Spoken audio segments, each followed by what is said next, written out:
Santo Deus, nosso Pai, nosso Criador, assim como cantamos, pedimos-te que Tu fales à nossa mente e ao nosso coração neste momento.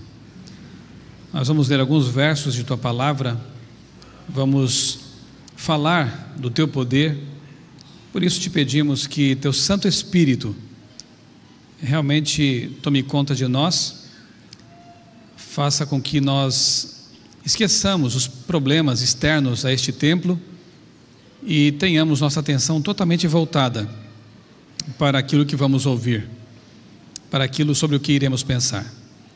Dá-nos a Tua paz, obrigado por Tua presença durante toda esta programação, em nome do Senhor Jesus. Amém.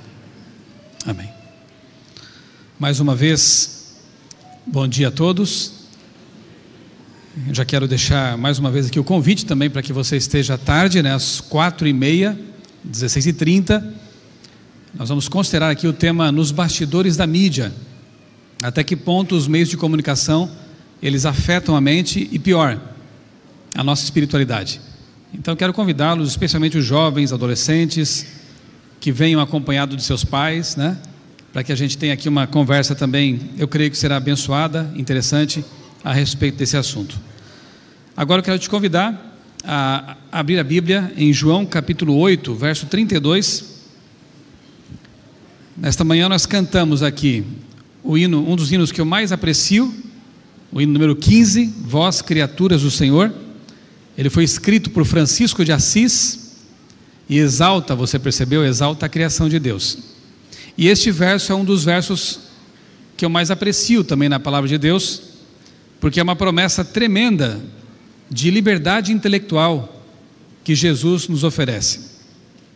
Ele diz assim: conhecereis a verdade, e a verdade vos libertará. Não é bom ser livres? Não é bom ser intelectualmente livres, espiritualmente livres? E é justamente isso que Jesus Cristo nos oferece. Num tempo de relativismo. Aliás, tem um autor que eu gosto muito, que é chamado Gilbert Chesterton. Chesterton tem umas tiradas muito interessantes.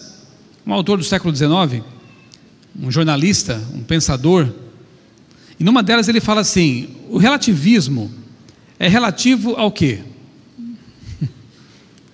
E aí ele deixa a pessoa pensar, Se existem linhas tortas, como dissemos na classe dos jovens, se existem linhas tortas, como sabemos que elas são tortas? Porque é uma linha reta, Então, se o relativismo é relativo a alguma coisa, é porque é uma coisa que é absoluta. Senão não haveria sentido falarmos em relativismo. E eu tenho dito por aí que, na verdade, o relativista, ele se contradiz porque ele quer que aceitemos a verdade absoluta dele, de que não existem verdades absolutas, Essa, pelo menos, para ele é uma verdade. E assim ele já se autocontradiz ao afirmá-la, Mas enfim, para nós cristãos, a verdade existe. Ela é uma pessoa que teve a coragem e a ousadia de dizer: eu sou o caminho, a verdade e a vida. Se Jesus Cristo não fosse a verdade, seria um absurdo como ser humano apenas ele ter dito isso: eu sou a verdade. Ele deveria ser tido como um impostor ou como um lunático, Mas como ele é Deus de fato, ele tinha toda a autoridade no céu e na terra, no universo, para afirmar de si mesmo ser o caminho, a verdade e a vida. Então, para nós cristãos, a verdade existe, a verdade pode e deve ser conhecida, porque ele diz: vocês conhecerão a verdade. Se nós a buscarmos de todo o coração, como a coisa mais importante da vida, nós vamos encontrá-la como um tesouro escondido, e ela também liberta. De que coisas a verdade, Jesus, nos liberta? Automaticamente da mentira, Se é a verdade, nos liberta da mentira, dos enganos. E à noite nós tratamos esse tema, Quais são os grandes enganos que assolam este mundo confuso, sofredor? À tarde voltarei um pouquinho a esse tema, a mentira original que tem sido difundida nos meios de comunicação e atrapalhado a vida das pessoas, grandemente. Ele nos liberta dessas mentiras. De que mais Jesus nos liberta? Da falta de esperança, né? Ele é a esperança, a única esperança. E Ele nos liberta então da falta de esperança. Nos liberta do senso de que não valemos nada, porque quando contemplamos Cristo na cruz, entendemos que valemos muito. O nosso preço é infinito, porque Ele demandou um pagamento infinito, o sangue de Jesus. Enfim, Cristo nos liberta de muitas coisas, e por isso podemos dizer, nós somos livres. Somos livres. E eu louvo a Deus por esse texto que está na palavra de Deus. Eu quero te contar um pouquinho como foi o processo da minha libertação. Como que esse Deus maravilhoso me alcançou, me libertou e me deu as bênçãos que hoje eu possuo, que são minha família, meu trabalho, a minha esperança, o meu ministério. Como Deus me libertou. Deixa eu contar um pouquinho também para vocês de onde vem esse nome, talvez um tanto estranho, né? Michelson. Geralmente quando eu falo meu nome por aí, eles falam, Michel? Tá bom, é Michel. Para não ficar soletrando, não ficar repetindo, né? Michel, não, mas na verdade é Michelson. Minha mãe, quando estava grávida de mim, ela folheando uma enciclopédia científica, Ciência Ilustrada, antiga enciclopédia que meu pai tinha, ela se deparou com o nome de um cientista chamado Albert Abraham Michelson. Essa é a pronúncia. Só que minha mãe não sabia da pronúncia e colocou Michelson e ficou, né? A mãe é que dá a pronúncia para o nome do filho, né? E quando eu descobri isso, né, anos depois, folheando a mesma enciclopédia, comecei a ler sobre o Albert. Eu descobri que ele foi o primeiro físico Nobel a receber o prêmio, né, nos Estados Unidos. Albert Abraham Michelson calculou a velocidade da luz e ajudou grandemente outro Albert, chamado Einstein. Albert Einstein. Você conhece o Einstein porque ele é mais famoso, mas se não fosse o Michelson... Então veja, eu quando soube disso fiquei muito feliz, até envaidecido. Nossa, foi um grande cientista. E desde pequeno eu sempre gostei, assim como meu filho gosta, né, de dinossauros, de coisas assim, de ciência, astronomia, né? Esses dias eu gravei um vídeo do meu filho, depois eu vou postar em algum lugar aí, ele dando uma aula de astrofísica, desenhou um planeta Terra, um portal e disse assim, eu devia ter colocado aqui também, depois eu acrescento, quem sabe a palestra, aqui é um portal, né, ele falou assim, aqui é um portal que passa por um buraco negro, pelo hiperespaço, e ele inventou uma coisa que não existe, eu perguntei para alguns amigos físicos, mas quem sabe não existe, né? Vai saber, né? Aqui é um portal hipermagnético, e as pessoas atravessam e vão para outra dimensão. Então assim, eu acho que está no sangue, né? Você mergulha, você entra no portal que vai para o espaço, daí você entra em outro portal que vai para um buraco de minhoca, que vai para um buraco negro, que deixa você ir para um portal hipermagnético que vai para outro mundo e outro universo. Entendeu? Pode desligar. Mas eu sempre fui um apaixonado por ciência. Só que em minha casa só havia livros evolucionistas. Eu não nasci no lar cristão adventista. Eu sequer conhecia essa palavra, criacionismo.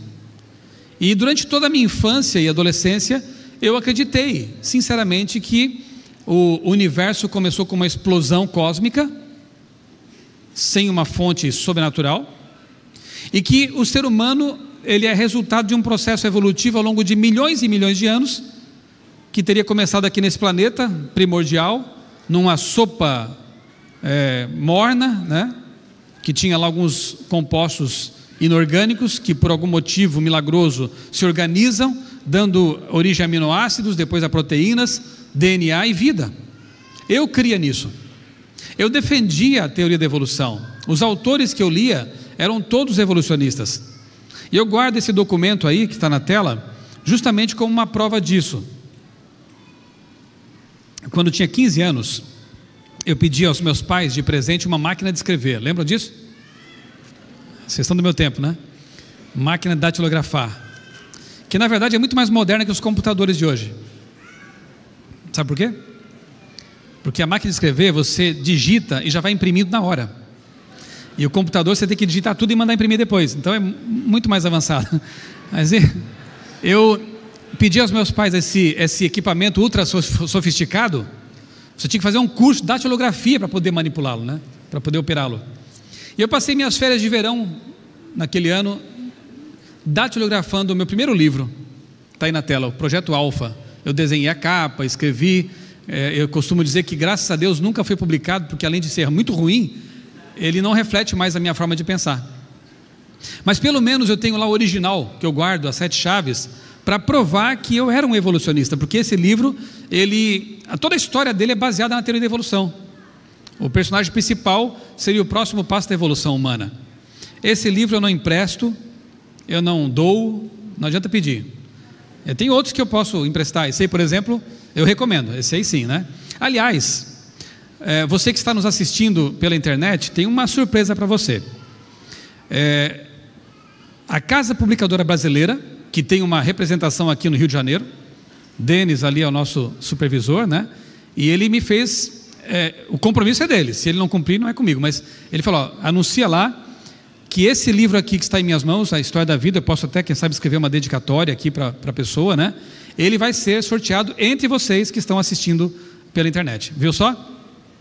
E é muito bacana pensar que estamos aqui em mais de 1000 pessoas, mas há outras tantas, mais de 1000, assistindo pelo computador, tablet, smartphone. A palestra de à noite também foi registrada, né? E tivemos ali outra igreja também. E essas são as maravilhas da tecnologia que Deus permitiu, né? Ser usada para a pregação do Evangelho. Deus te abençoe ricamente, você que está aí em sua casa, quem sabe no trabalho, quem sabe na escola, não sei onde você está agora, mas receba o nosso abraço também. E daqui a pouco, quem sabe você possa participar do sorteio. Denis, vai ser sorteio mesmo? É isso? Ok, o pessoal que está operando lá vai fazer de alguma forma esse sorteio aí. No livro História da Vida eu pelo menos aqui agrupei os argumentos que me fizeram tornar um criacionista. Então esse aqui eu recomendo, esse aqui eu indico, esse aqui eu tenho orgulho, se eu posso dizer assim, de apresentar a vocês, porque ele reflete um pouco da minha trajetória também. O outro não, aqui ele deixa para lá. Veja só, além de ser um evolucionista, eu nasci no lar católico. À tarde eu vou contar detalhes sobre essa minha experiência, que eu julgo também positiva, porque eu tive uma formação cristã, de certa forma, né? E com 15 anos participei de grupo de jovens. Só que a teologia que nós, como grupo de jovens, havíamos abraçado, é a chamada teologia da libertação. Talvez alguns conheçam aqui, né? Essa teologia que hoje já está um tanto superada, mas nos anos 80, 90 era forte aqui no Brasil. No entanto, era uma teologia assim muito vinculada a algo que eu falei à noite, o marxismo. O foco dessa teologia era muito mais na política do que necessariamente na Bíblia. E a Bíblia era relida sob a ótica da esquerda, né? A ótica marxista. Lamentavelmente, muitos dos meus amigos daqueles tempos, hoje, nem mais possuem qualquer tipo de religião. Alguns são ateus, porque se frustraram com esse tipo de religião, porque perceberam que tudo aquilo pelo que nós lutamos, as causas que defendemos, deram em nada. As pessoas que nós esperávamos que fossem os libertadores do Brasil, da opressão, aqueles que iriam levar o Brasil à justiça social, quando empossadas, quando tiveram o poder nas mãos, acabaram fazendo igual ou até pior do que os que os precederam. E isso foi muito frustrante. Eu entendi a duras penas depois que, na verdade, até nisso a Bíblia tem razão. Maldito o homem que confia no homem. Os sistemas humanos não vão salvar a humanidade. A revolução social pregada por Marx não vai resolver o problema. Por quê? Porque o problema está no coração e não na sociedade. O problema está aqui dentro, é uma matriz ruim que nós possuímos, não está na sociedade. Enquanto não houver uma revolução do coração, digamos assim, que se chama conversão, nada resolve. Leia, por exemplo, A Revolução dos Bichos, né? Aquele livro que mostra comicamente o que dá quando as pessoas que antes faziam parte da classe oprimida ganham o poder, se tornam opressores, porque o coração do homem é mau, porque o coração do homem é enganoso. Eu entendi isso, mas não foi fácil. Foi dolorido o processo, né? Doloroso o processo.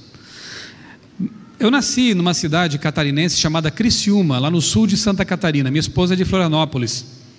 Então ela mais do que eu até, mas eu também estou acostumado ao litoral, né? Como eu disse para vocês há pouco, né? É gostoso contemplar o mar, as montanhas, né? Eu sinto falta um pouco disso. Todas as férias eu costumava ir com a minha família para uma casa que nós tínhamos lá nessa praia do Rincão, no sul de Santa Catarina. E eu gostava muito de caminhar ali naquela praia. Era adolescente, tinha lá meus 15, 16 anos. E eu me lembro muito bem de que muitas vezes eu me deitava nessas areias e ficava ali olhando para as estrelas aparecendo no céu, o sol se pondo, e dúvidas povoavam minha mente. Dúvidas como esta: de onde veio tudo isso?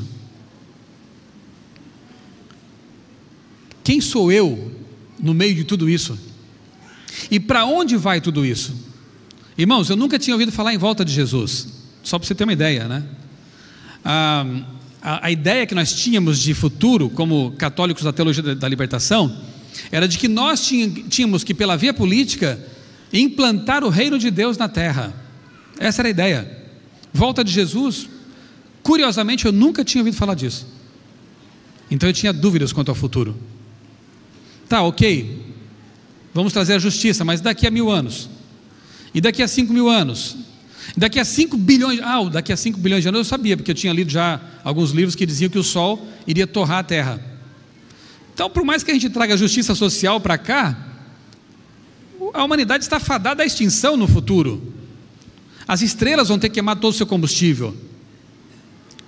Talvez o universo se transforme numa massa, uma sopa de partículas desprovida de energia, ou sei lá o que, um universo frio, ou possa colapsar num novo Big Bang, talvez, num Big Crunch, depois um outro Big Bang. Quer dizer, as possibilidades eram terríveis: ou a gente seria torrado pelo sol, ou esmagado no buraco negro, ou morrer congelados no universo sem energia disponível. Não havia futuro para a humanidade, segundo aquilo que eu tinha estudado. Por mais que a teologia da libertação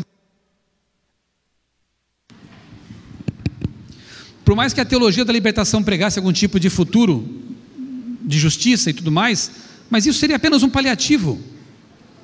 O universo iria se extinguir. E eu ficava... Eu perdi a razão de viver. Adolescente já tem um monte de problemas, né? Eu me acrescentava problemas a mim mesmo. De onde eu vim, eu não sabia. Eu achava que era apenas um animal racional evoluído. Para onde vamos? Eu não sabia. Ou imaginava que nos extinguiríamos. E por que eu estava aqui? Qual era o meu valor? Não sabia. Eu olhava para meus livros de ciências, os autores que eu apreciava não me davam respostas. Eu me voltava para a teologia que eu tinha adotado, e não me dava respostas. Não era fácil. As dúvidas permaneceram. Tempos depois, já adventista, né, eu li esse livro de Ravi Zacarias. Aliás, eu recomendo esse autor. Quando você encontrar algum livro dele, leia. Ele é muito bom. Um ex-ateu indiano, hoje um filósofo, defensor do cristianismo, né? Ele escreveu nesse livro o seguinte: que o secularismo vivido na Europa e exportado para o mundo deixa o interior do indivíduo arruinado e o torna vulnerável a todo tipo de crença. Há muitas pessoas, talvez você que está me ouvindo agora, que pensam que quando deixam Deus de lado se tornam livres, mas é o contrário. Sabe por quê? Porque Deus, como diz Salomão, o homem mais sábio que já pisou neste mundo, Ele nos criou com um anseio pela eternidade. Está lá em Eclesiastes. Ele nos fez com esse vazio do tamanho dele, para que somente quando nós nos entregamos a Ele, as coisas se encaixem. Nessa fase de minha vida as coisas não estavam encaixadas ainda, mas o anseio estava lá, a vontade de buscar, o desejo de conhecer, um grito por liberdade estava lá, clamando o tempo todo. E Zacarias, que conhece essa história porque foi um ateu, ele diz que quando nós nos tornamos secularizados, não está falando nem de ateísmo, né? É aquela vida que muitos cristãos vivem, ateus funcionais. Eu sei que Deus existe, mas não estou nem aí para Ele. Isso é um ateísmo funcional. Como tem analfabetos funcionais, tem ateus funcionais. Quando você se seculariza, você deixa Deus de lado, você na verdade se fragiliza e se torna vulnerável a todo tipo de crença. Eu me lembro quando eu estudei lá na Federal de Santa Catarina, um ambiente secularizado, laico, né? Mas eu cansei de ver carros de professores, acadêmicos, doutores, com adesivos tipo assim: eu creio em duendes. Já viram isso? Eu creio em duendes. Ou andavam com pirâmides de cristal, porque criam que elas canalizam energias cósmicas. Quem disse que eles não tinham fé? Né? À noite falamos sobre Stephen Hawking, falamos sobre Carl Sagan, cientistas ateus, que creem que um dia faremos contato com extraterrestres, que virão aqui para nos libertar. Todo mundo crê, só não coloca a sua fé e crença no objeto correto. Se tornam frágeis, vulneráveis, porque o vazio, ele fica gigantesco no coração. Eu corri esse perigo também, nessa fase de dúvida, de pré-ceticismo, né? Não me lembro como foi, mas nesse momento, né, o inimigo é muito sagaz, né? Nesse momento de insegurança, de incerteza, de dúvidas, me caíram às mãos alguns livros de parapsicologia. Eu não aceitaria jamais coisas como astrologia, por exemplo, ocultismo. Por quê? Porque eu tinha uma mente mais científica, e eu sempre considerei a astrologia, horóscopo, né, signos do zodíaco e coisas do tipo, como pseudociência, que de fato são. Então o inimigo tinha que ter uma outra abordagem comigo, e quando eu conheci esse negócio chamado parapsicologia, me pareceu científico. Eles tentavam dar explicações científicas para fenômenos como telepatia, telecinésia e coisas assim. Comecei a ler esses livros, participei de um curso desses, e vi fenômenos ali impressionantes, e aquilo estava me encantando, e eu acredito que nesse momento Deus falou assim: agora chega, agora é o momento de resgatar esse rapaz. E aí a coisa aconteceu. Foi no ensino médio, lá em Criciúma, eu me matriculei no curso de Química, que eu queria ser um cientista, ou cursar, quem sabe, um curso de Biologia, de Química, né, na faculdade. E no ensino médio, que tinha mais próximo disso, era o curso de Química, lá na minha cidade. Nesse momento eu conheci, lá no ensino médio, um jovem, aquele loiro, chamado Vanderlei. Eu não sabia que ele era um adventista criacionista. Era um espécime que eu desconhecia. E não tenho tempo para dar detalhes sobre como nós nos conhecemos e tal, mas o fato é que, para encurtar essa história, ele me desafiou a conhecer o Apocalipse, algo que eu queria conhecer fazia tempo, mas não tinha humildade suficiente para admitir que eu precisava de que alguém me ensinasse. Eu pegava as folhinhas desse estudo, né, que ele me fornecia, levava para casa e estudava com a minha Bíblia Paulinas, porque eu disse para ele: se não estiver de acordo com a minha Bíblia, eu desisto. E eu comecei a perceber que a verdade liberta. E pela primeira vez em minha vida, eu pude perceber que existia e existe um modelo conceitual, uma estrutura conceitual que harmoniza muito bem a boa teologia com a boa ciência, e se chama criacionismo. Criacionismo. Me apaixonei por isso. Meu Deus, quanta coisa linda!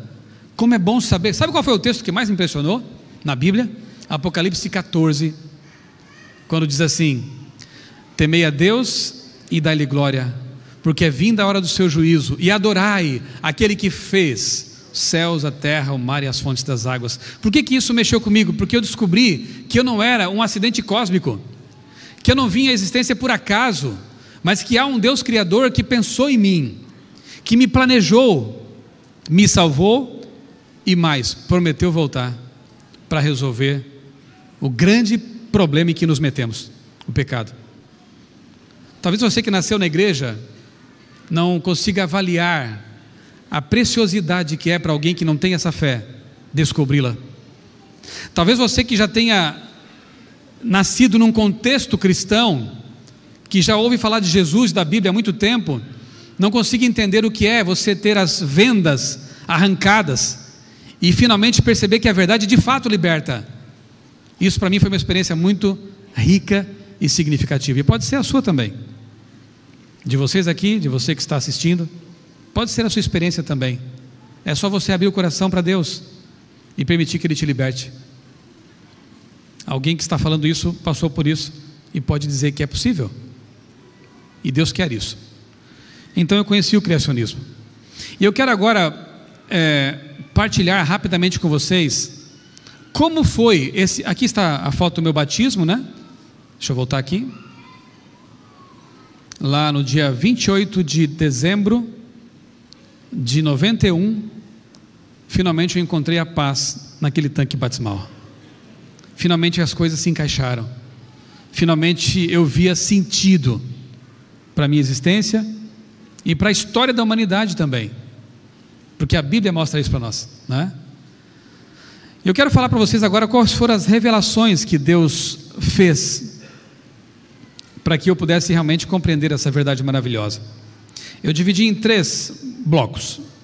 Realmente o tempo não permite que a gente detalhe muita coisa, mas eu vou aqui resumir as 3 grandes revelações de Deus para que eu mudasse minha cosmovisão, mudasse minha maneira de ver o mundo.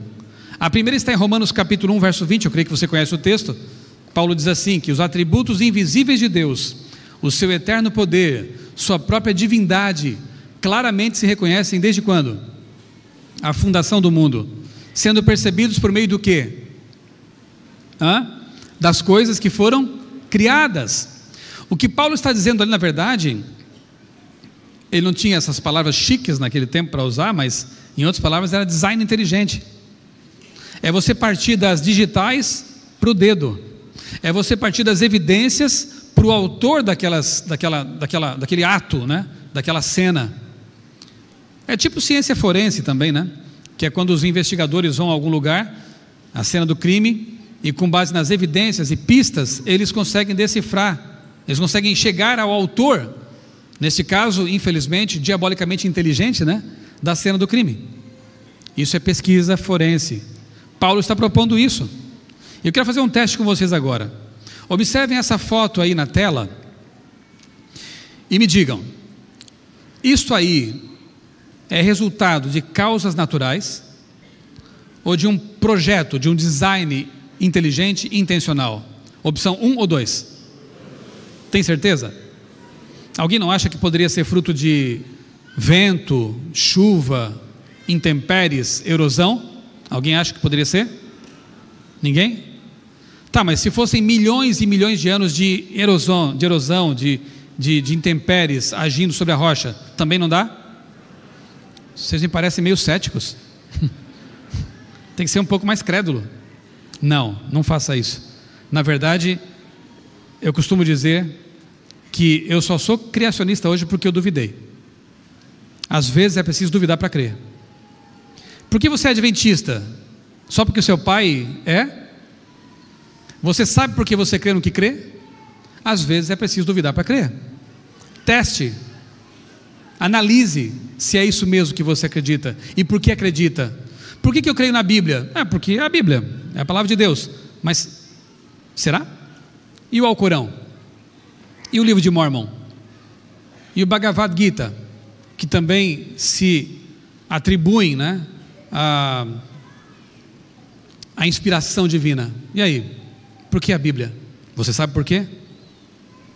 Eu tive que desconstruir muita coisa em minha mente para reconstruir sobre fundamento sólido. E uma delas foi essa: duvidar para crer.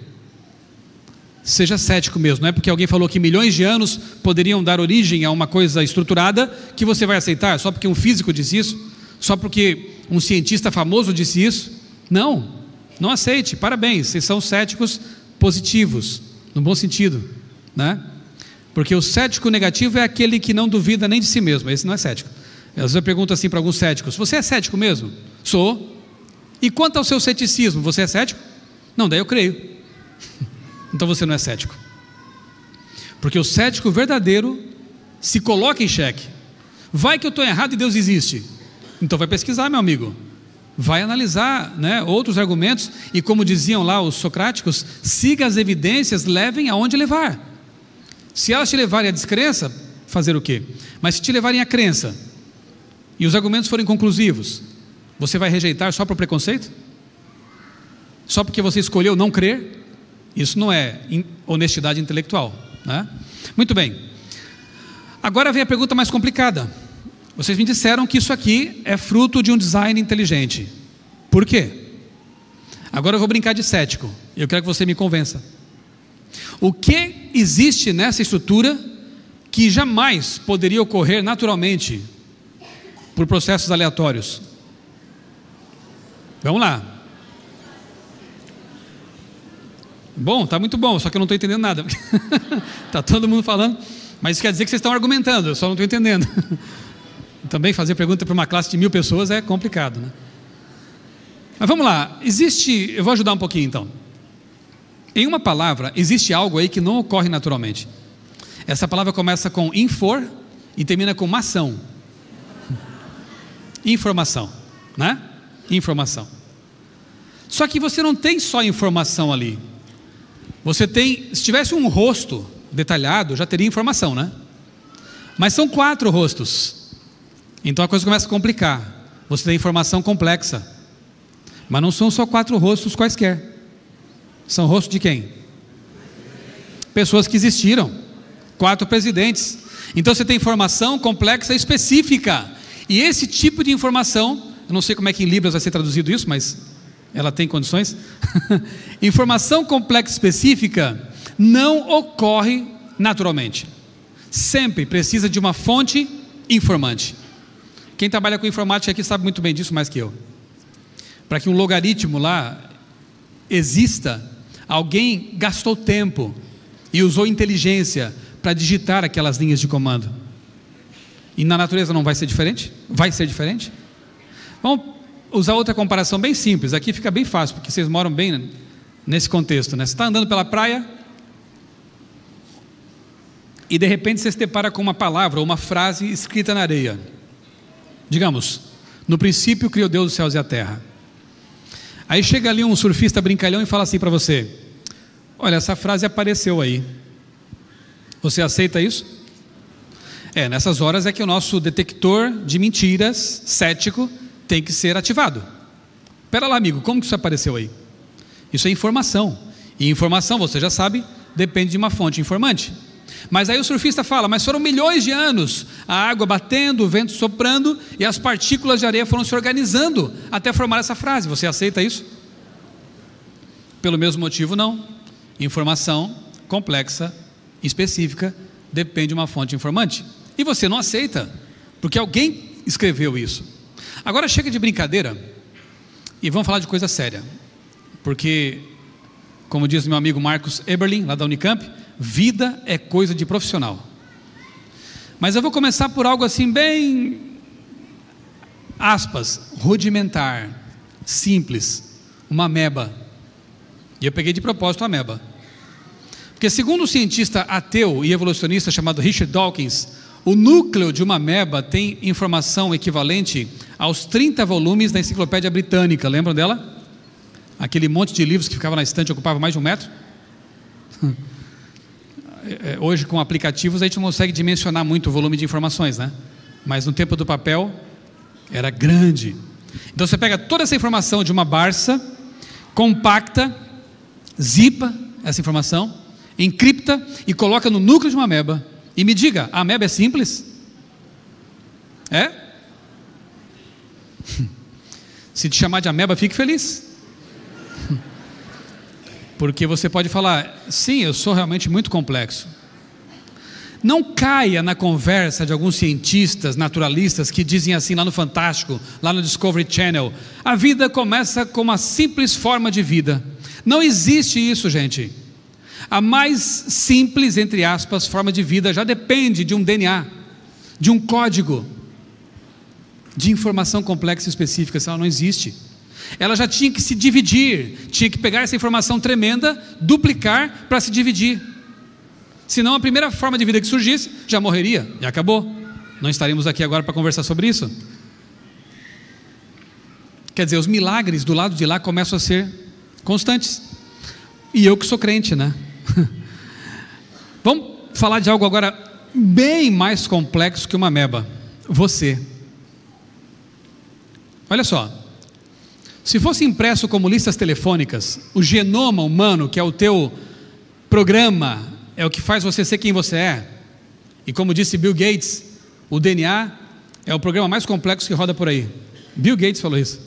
Se fosse impresso como listas telefônicas, formaria uma pilha de 170 metros de altura de livros, pouco menos da metade do que vocês conhecem muito bem, o Pão de Açúcar. Esse é você em termos de informação. E aí, gente, dá para crer no acaso? Na aleatoriedade? Outra coisa interessante, pesquisadores de Harvard conseguiram armazenar 70 bilhões, por favor, tentem imaginar os números, tá? 70 bilhões de cópias de um livro, ou 700 terabytes. Quanto armazenam os HDs mais modernos hoje? 3 teras? 4, não sei. Eu estou falando de 700 terabytes. Que pendrive é essa, meu amigo? Que HD? Eu quero comprar esse HD, quase infinito, né? Não tem, não é HD. Eles conseguiram fazer isso, armazenar tudo isso em 1 grama de DNA. E DNA não é tecnologia de ponta, já existe há mais de 6.000 anos. Aqui, DNA. Com 4 gramas, eles conseguiriam armazenar todos os dados digitais, vídeos, fotos, textos, imagens de outra natureza, gerados pela humanidade durante um ano inteiro, com 4 gramas de DNA. Quem é o maior criador de tecnologia de armazenamento e de informação do universo? Quem? É Deus. A gente só copia. Já percebeu? A gente copia, se gaba de ser copiadores e nem paga royalties para Deus. Se Deus fosse cobrar direitos autorais, a gente estava falido como humanidade. Porque tudo que a gente faz, o sonar a gente copiou do golfinho, do morcego, né? Válvula a gente copiou da vida. E a coisa vai embora. Tantas cópias que a gente fez da natureza, né? A sábia mãe natureza. Que história é essa de sábia mãe natureza? Então ela é mais sábia que a gente. Sábio é aquele que nos fez capazes de fazer coisas impressionantes. A Ele seja a honra e toda a glória, porque Ele nos dotou dessa sabedoria, dessa capacidade, dessa inteligência. E o ser humano muitas vezes dá as costas para Ele, né? E não reconhece. É uma pena. 2 de março de 1972, os americanos fizeram um feito, né? Realizaram um feito tecnológico realmente admirável. Eles lançaram ao espaço uma nave, uma sonda chamada Pioneer. E esse é o artefato humano que já saiu do sistema solar. Está indo mais longe de qualquer coisa que a gente tenha feito na Terra. A bateria já se foi, mas enquanto ela funcionou, mandou fotos lindíssimas, né? Do sistema solar, informações valiosas para a gente.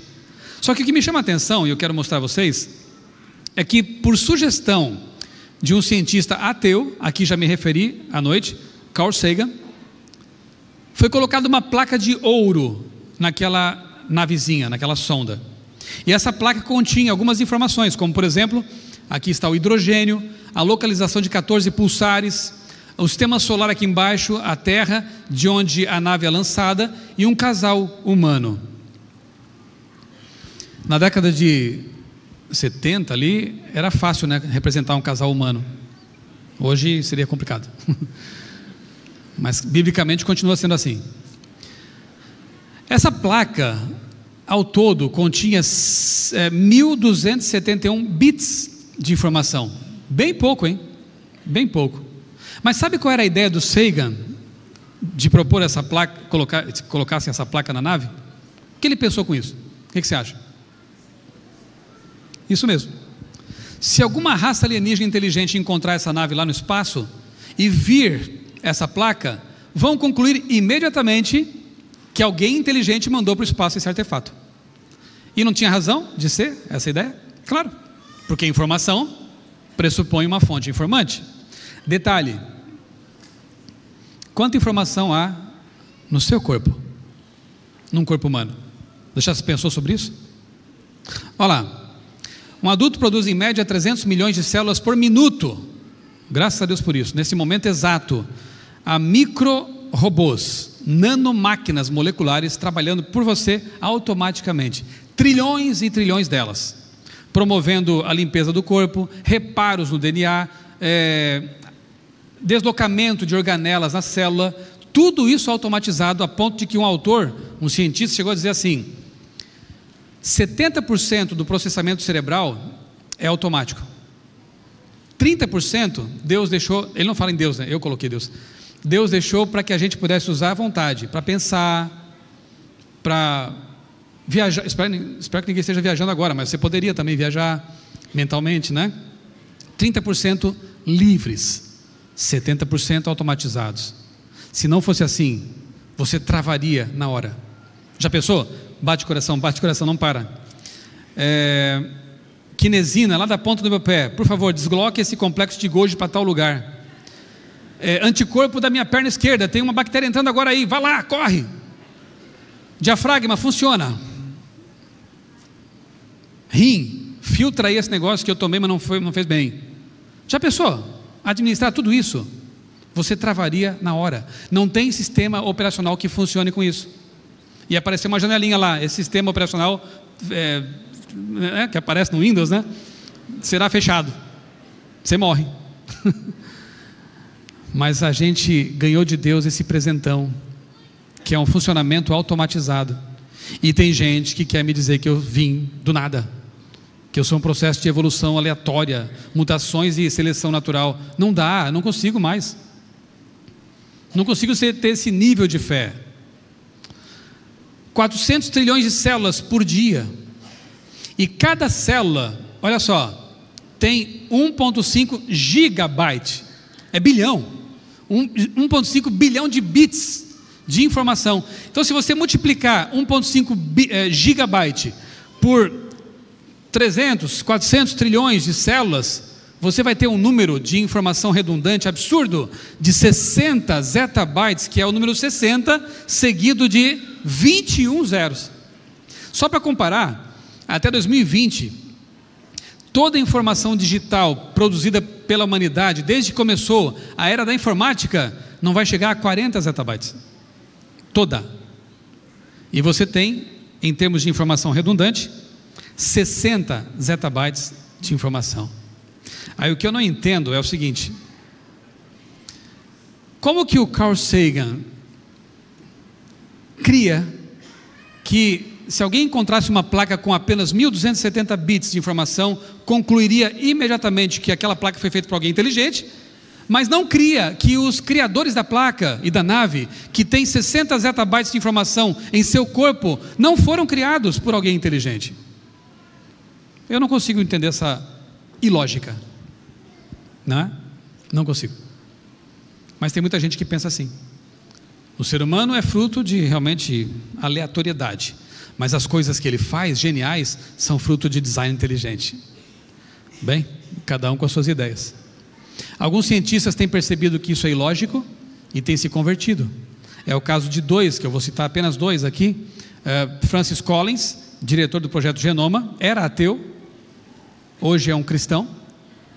Ele dirigiu o projeto Genoma, 10 anos mapeando o nosso genoma, e se rendeu aos fatos. Não dá, é muita complexidade.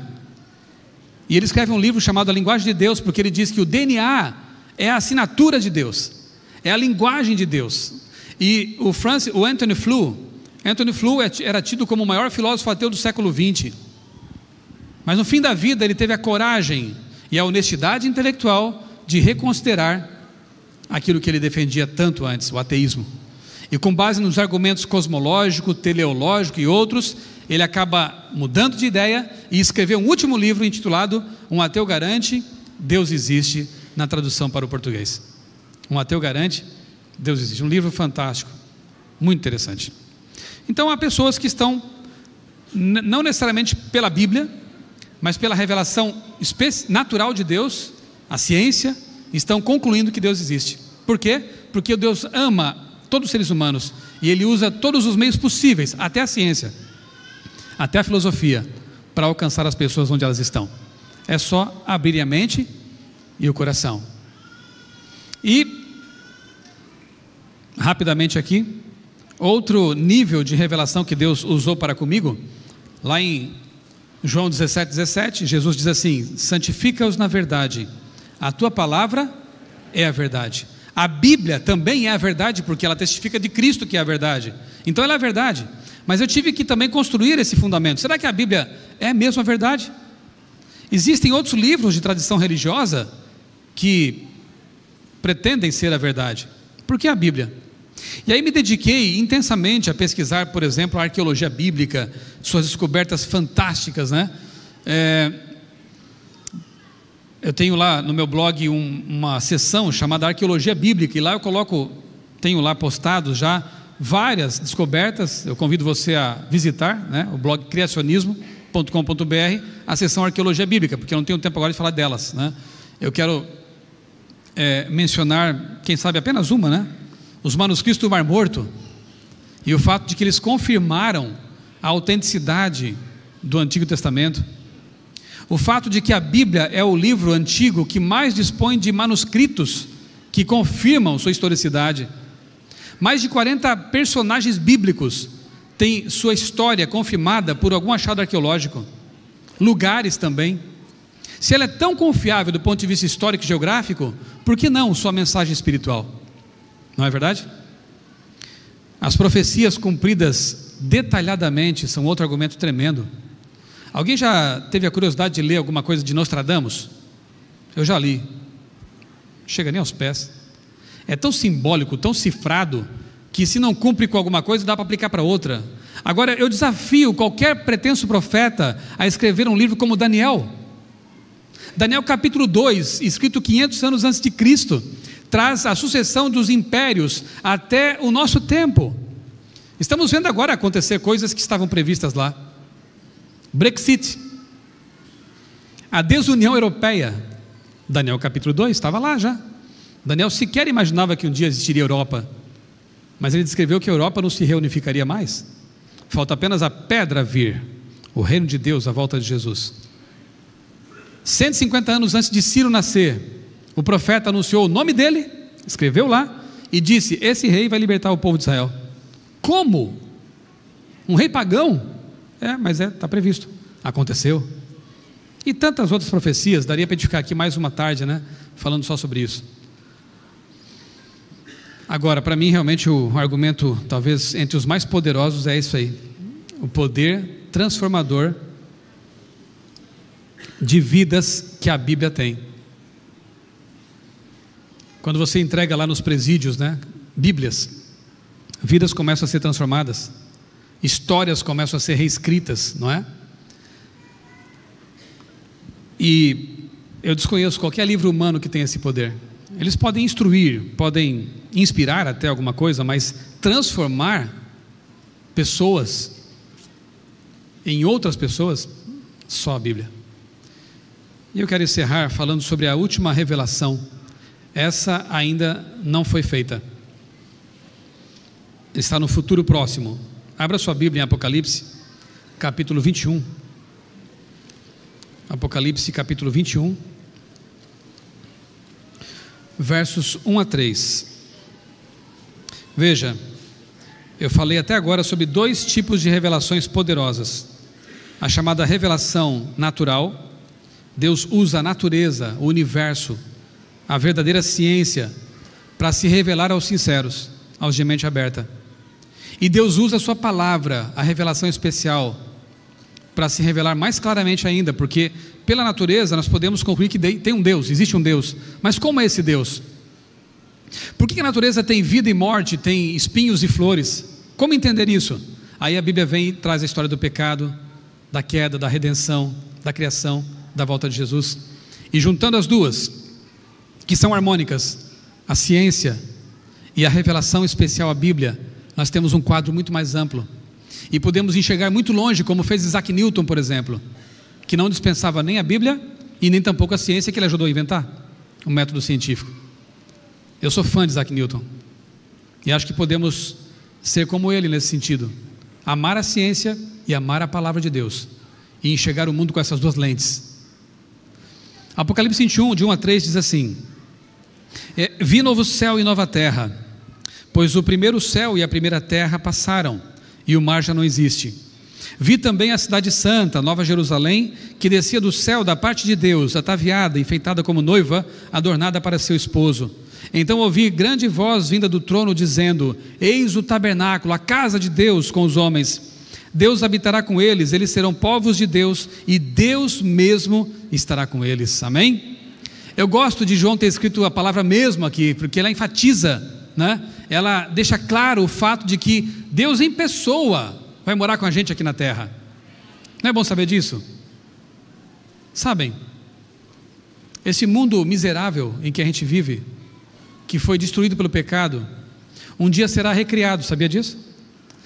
E se o trono de Deus, que está na Nova Jerusalém, no santuário celestial, vai pousar aqui na terra, onde será o novo céu? A terra. E você e eu, que somos hoje humilhados pelo pecado, um dia seremos exaltados pelo fato de morar na capital do universo. Não é bom saber disso? Nós sabemos muito pouco em comparação com os seres que foram criados e não pecaram, mas nós temos uma experiência que vai nos tornar especiais, e nós poderemos viajar pelo universo para contar essa experiência a essas criaturas que não sabem o que é viver no mundo de pecado, e você poderá contar para eles essa experiência. Eu costumo dizer que se você não gosta de testemunhar agora, eu tenho uma má notícia para você: isso não vai acabar nunca. Você vai testemunhar de Deus para sempre, porque você terá uma história para contar. Então começa agora, começa a dar estudo bíblico, começa a falar de Jesus, vai treinando aí, viu? Porque você será sacerdote de Deus para todo sempre. Amém. E Apocalipse 22, 3 e 4, o finalzinho da Bíblia, nos dá a seguinte certeza: nunca mais haverá qualquer maldição nela, ou melhor, maldição, nela estará o trono de Deus e do Cordeiro, seus servos o servirão, contemplarão a sua face, e na sua fronte estará o nome dele. Você contemplará a face de Deus. Por enquanto isso não é possível, não neste mundo, não nesta condição pecaminosa, mas em breve seremos glorificados. Nosso corpo será refeito, recriado, assim como a terra, e nós poderemos olhar nosso Criador face a face.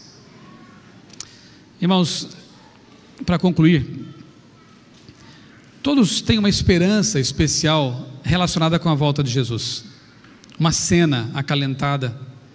Eu tenho a minha também. Antes de eu nascer, minha mãe teve um filho chamado Marcelo. Foi uma gestação meio complicada, o parto mais complicado ainda, e o primeiro filho dos meus pais, o Marcelo, nunca pôde voltar para casa.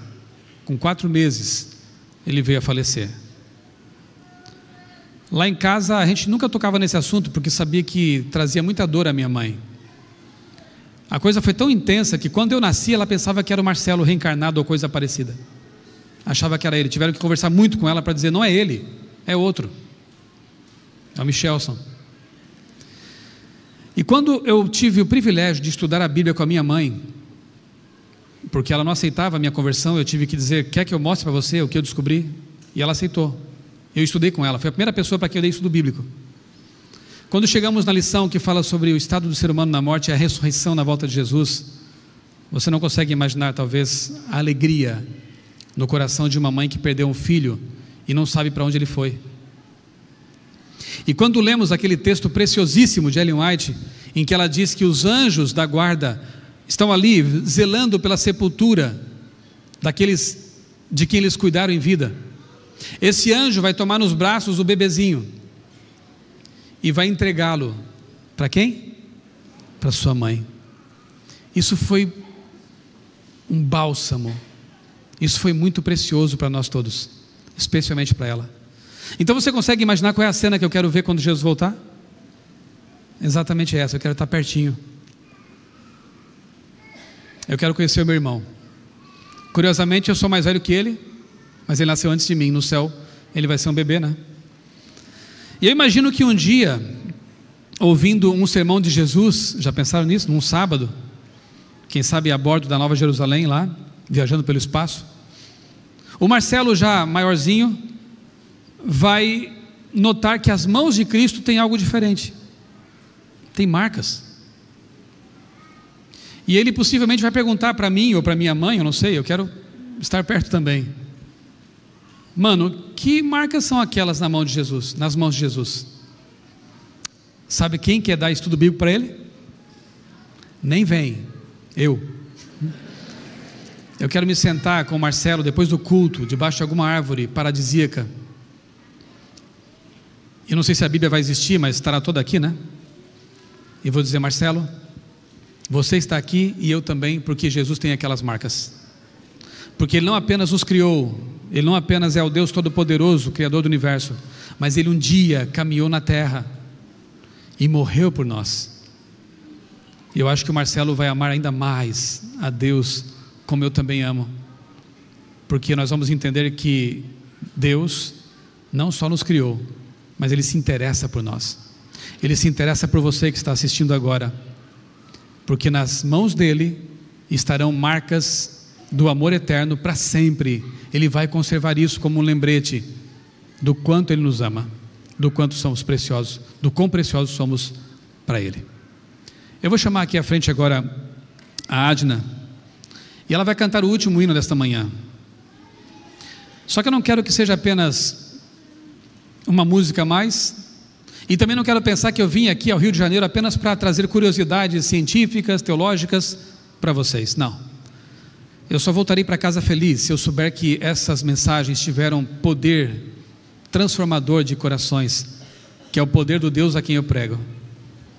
Ela vai cantar o hino Eu Não Preciso Mais Sonhar, porque não é sonho, é a realidade. Esta vida é o pesadelo do qual logo vamos acordar. Aquilo que nós esperamos é a realidade. Então você não precisa mais sonhar com isso, porque isso já te pertence, a vida eterna. E eu quero te dar a oportunidade que eu tive também há mais de 20 anos, de quando sentir a voz de Deus te chamando para se entregar a Ele, você vem aqui para perto do púlpito, para que eu possa no final fazer uma oração de reconsagração por nós todos, tá bom? Não venha só porque eu te convidei, eu estarei orando aqui para que o Espírito Santo fale a você. Ele tem um jeito especial de falar com qualquer pessoa, com todas as pessoas, e Ele vai falar com você, eu tenho certeza. E no momento que você sentir que Ele está te chamando, racional e emocionalmente, se entregue a Deus. O que vai acontecer depois eu não sei, isso é com você e é com Deus, mas eu sei o que aconteceu comigo e é maravilhoso, e é difícil descrever essa experiência, e eu quero te dar essa oportunidade também. Você que está em casa, quem sabe se una a nós também, por que não? Se levantar onde você está, ou fechar os olhos e pensar em Deus nesse momento. Simplesmente pare de resistir, entregue-se a esse Deus que está convidando você neste momento.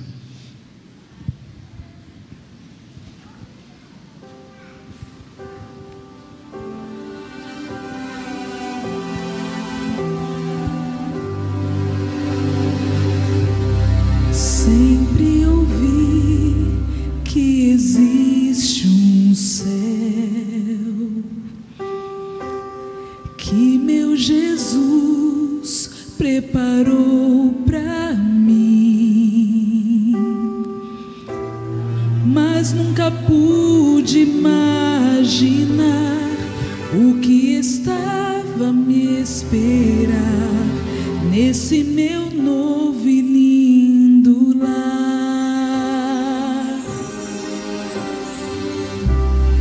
Belos jardins, lago de cristal,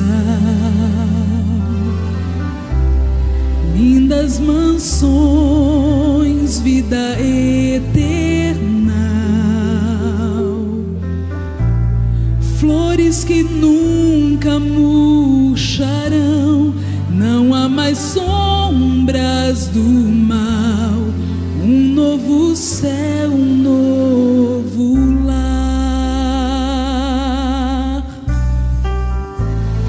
E eu não preciso mais sonhar, posso abraçar o meu Jesus, posso tocar em sua suas mãos, ver as feridas do amor, eterno amor que me salvou. Quanta emoção quando encontrei amigos e irmãos por quem sempre orei, e os que dormiam no Senhor agora cantam em louvor, glórias ao Rei, meu Salvador.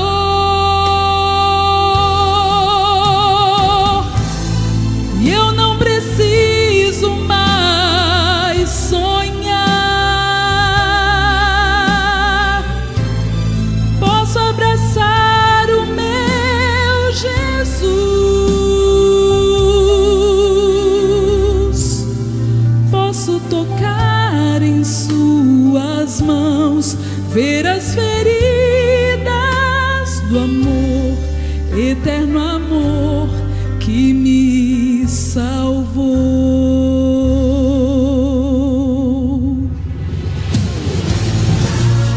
E eu não preciso mais sonhar, posso abraçar o meu Jesus, posso tocar em suas mãos, ver as feridas do amor, eterno amor que me salvou.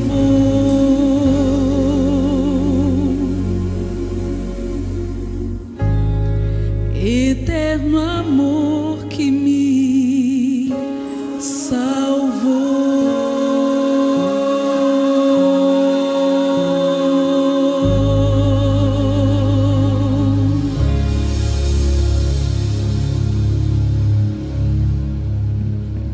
Feche os olhos. Obrigado, Senhor, por essas marcas em tuas mãos que revelam o teu amor, o teu interesse supremo por nós, seres humanos. Obrigado porque um dia vieste a este mundo, sofreste, experimentaste aquilo que nós experimentamos e morreste em nosso lugar. Obrigado porque nos criaste, nos deste a oportunidade de viver eternamente contigo, e porque temos uma esperança, não precisamos mais sonhar porque ela é real, é palpável. Bom Deus, pessoas se levantaram nesta manhã manifestando esse desejo de entrega. Há pessoas nos assistindo agora pela internet também pedindo-te que te reveles a elas. Eu imploro, Senhor, que assim como fizeste comigo no passado e tens feito ao longo desses anos, faze também na vida dessas pessoas, que elas entendam que tu existes, as criaste, as amas, e teu Filho voltará para nos levar deste mundo miserável. Abençoa esta igreja, abençoa a outra igreja que está assistindo agora, que todos nós unidos possamos desejar ardentemente a tua vinda, para que um dia possamos ver a tua face e estar para sempre contigo, não mais nos sentindo órfãos neste planeta. Dá-nos a tua paz, Senhor, e traze-nos de volta à tarde às 4h30 para mais um encontro contigo. É o que nós pedimos, agradecidos em nome de Jesus. Amém. Amém. Deus abençoe a todos vocês, a nós todos.